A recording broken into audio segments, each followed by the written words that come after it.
In this video, we'll go over 11 different dead bug variations for core strengthening.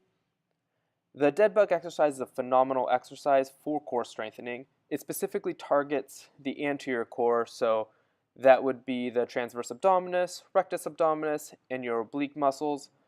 We're going to start off in the traditional dead bug position, which is laying on our back, low back pressed against the ground, arms and legs up in the air.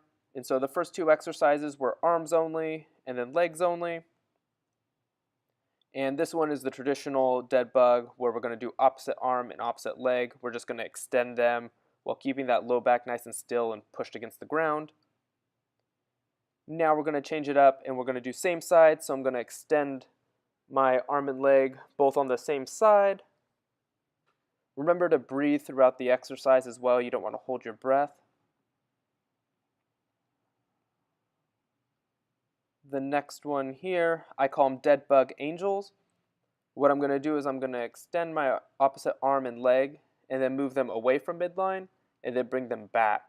And so whenever you're doing these kind of exercises, I like to try to keep my other arm and leg, the ones that I'm not moving, stationary. That'll just kind of help with some motor control. Now we're going to add a little bit of resistance. So going back to the traditional dead bug exercise where I'm moving opposite arm and leg, and I just have a exercise band there attached to my arm and leg. Now we're just going to move it over to the same side. So again, try to keep that low back pressed against the ground, and I'm just going to extend arm and leg at the same time.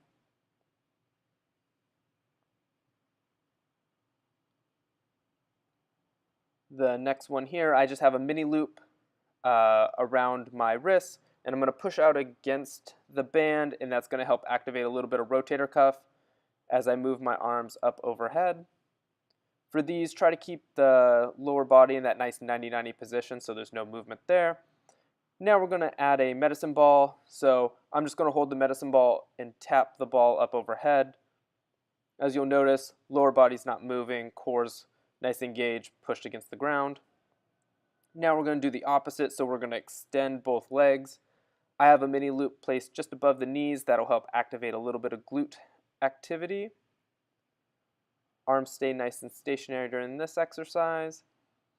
And finally, I'm going to remove the band and I'm just going to extend the legs out as far as I can go, remembering to breathe throughout this exercise.